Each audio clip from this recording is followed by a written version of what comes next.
ili kisiende bure hata kama hajafika. Mheshimiwa Spika, kwanza nimjulishe ndugu yangu seneta wa Meru kwamba nimefanya kikao pamoja na mwenyekiti wa kamati ya usafiri Mheshimiwa Karungo Wathangwa na yule ambaye ni balozi wa nchi ya Japan kuhusu shida za trafiki katika barabara ya Ngong Road, na ametuahidi kwamba serikali ya Japan kupitia ushirikiano na serikali ya Kenya itazindua mfumo wa mabasi ya kasi katika barabara hiyo ya Ngong Road, na natumai kwamba itapelekea wewe kupata nafuu unapofika kazini hapa katika bunge la Senate. Jambo la pili, Mheshimiwa Spika, ni kwamba mimi ni baadhi ya wale ambao wanakaa katika ile kamati ya SBC ama huduma za bunge hili. Mheshimiwa Spika, kwa kweli tunapata msukumo sana kutoka kwa hao wenzetu ambao tunawakilisha katika kamati ile, kwa sababu ukiangalia ratiba ya masuala ambayo yalikuwa yashughulikiwe leo hii, Mheshimiwa Eno Kuambua ametoka Kitui leo asubuhi ili aweze kuuliza masuala yake kwa yule waziri wa usafiri. Kuna masuala mengi hata mimi nilikuwa nataka nimuulize yule ambaye ni waziri wa masuala ya kifedha kuhusu mfumo mzima wa e-citizen ambao Wakenya wengi wanatusukuma tufanye kitu juu yake. Kwa hivyo ni jambo la kuvunja moyo sana, haswa kwa waziri Aisha Jumwa ambaye nilimuona juzi, Mheshimiwa Spika, akiwa maeneo ya kule Western akiwarai wakazi wa Vihiga kutoruhusu viongozi fulani kuzungumza iwapo maoni yao yatakinzana na maoni yake ama maoni ya watu wa mrengo wake. Na nilishtuka sana kwa sababu najua mawaziri wafai kujiingiza katika siasa, na aliibua hisia kali sana kwangu kwa sababu alizungumzia swala ambalo lilikuwa linanihusu wakati moja nikiwa katika eneo bunge lake. Senator wa Nairobi. Mheshimiwa Spika, namaliza. Hoja ambayo iko mbele ya Seneti kwa sasa, naam, ni kutokuwepo kwa mawaziri. Walioyafanya wiki iliyopita ama mwezi uliopita hayaambatani kamwe na hoja ambayo iko mbele yetu. Nimekuelewa Mheshimiwa Spika. Uzungumze pengine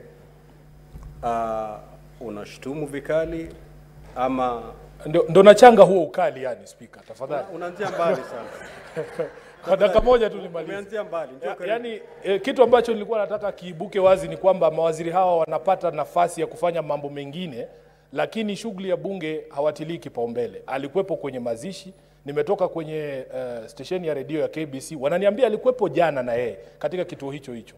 Kama anapata fursa ya kwenda mazishini, kukemea viongozi, kwenda katika vyombo vya habari, kwa nini asije hapa na sisi pia tupate fursa ya kuzungumza naye? Kwa sababu dadangu Gloria, Mheshimiwa Senator Gloria Orwoba, wiki iliyopita alitukemea sana, haswa viongozi wa vyama ambao walishiriki ile mdahalo ama dialogue ambayo ilikuwepo, ya kwamba tuliwacha masuala ya kina mama nyuma. Nilikuwa nataka waziri aje hapa adhirishe kwamba si kwa kukosa kuwasilisha hoja zetu kama viongozi wa ODM, bali kuna masuala ambayo yalikuwa yanafanyika ndani ya wizara yake. Kwa hivyo ni yeye pekee alikuwa anaweza kuniondoa katika mtego uliokuwa umetegwa na Mheshimiwa Gloria. Lakini sasa hayupo hapa.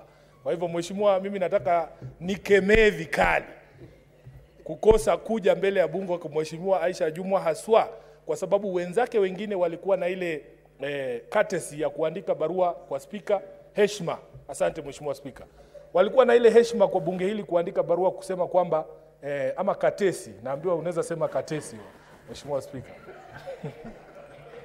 Wakaandika barua kujulisha wabunge kwamba hawatafika.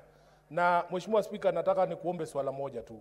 Wakati ambapo tulikuwa katika mkutano wa SBC, niliuliza swala, je, kuna njia gani ya kuwajulisha wale ambao wameuliza maswala mapema kwamba maswala yao hayatapata kujibiwa kwa sababu waziri ameandika barua? Lakini nikaelezwa kwamba kutakuwa na ugumu kwa sababu wenzetu hawa wakiambiwa kwamba waziri haji na wao pia hawaji. Tunataka tu tungependa Mheshimiwa Hon Murungi apambane na hali yake kule Ngong Road, afike hapa hata kama waziri hayuko tuweze ku... Senator wa Meru, hoja ya nidhamu yako ni... Niko kwenye hoja ya nidhamu. Hii imeruhusiwa, hii hoja yangu imeruhusiwa vizuri na Bwana Spika. Bwana Spika, sio vema kiongozi seneta wa Nairobi yale mambo yanazungumzwa kwa mkutano SBC, ni bora kweli aje hapa kwa hapa kwa Seneti aweze kuweka haya maneno wazi, yale yanazungumzwa kwa kikao cha SBC. Na mbona anatoa siri ya kamati ya SBC, anakuja kutoa hizo siri hapa? Kwa sababu Bwana Speaker. Asante sana Senator wa Meru. Senator wa Meru. Utendakazi wa Seneti unafanyika katika ukumbi huu na pia katika kamati zetu, na hakuna siri ambayo tuweza kuificha, maanake kazi ile yote ni kazi ya Seneti. Kwa hivyo Senator wa Nairobi amefanya vyema kuweka paruanja ile hali ilivyokuwa kule. Endelea umalize hoja mchango. Asante Mheshimiwa Spika kwa kuniopoa kutoka kwa mikono ya Mheshimiwa wa Meru. Mheshimiwa, kwa kweli mimi ni mwakilishi pale SBC wa hawa wenzangu hapa, na ni muhimu kwamba yote ambayo yanaendelea pale tuweze kuwajuza, kwa sababu ulivyosema wewe mwenyewe hamna siri. Kwa hivyo Mheshimiwa Spika, mimi nataka kuomba tu ya kwamba kuwe na mfumo, hata kama arafa itaandikwa kwa yule seneta ambaye alikuwa ameuliza swala mwenyewe, basi na kuweka paruanja ulivyosema, lakini mwenye kuuliza maswala hayo ajulishe kwamba kwa bahati mbaya ama kwa sababu moja ama nyingine, yule waziri ambaye ulikuwa unataka kumuuliza maswala hatafika leo, ili watu waweze kujipanga Mheshimiwa Spika. Lakini ni vizuri tuwe hapa kwa ajili ya shughuli zingine za bunge, na natumai kwamba kikao hiki hakitatibuka kwa huu utovu wa nidhamu unaoonyeshwa na wale mawaziri kama Aisha Jumwa. Nakushukuru Mheshimiwa Spika. Senator Boni. Thank you, Mr. Speaker. Mr. Speaker,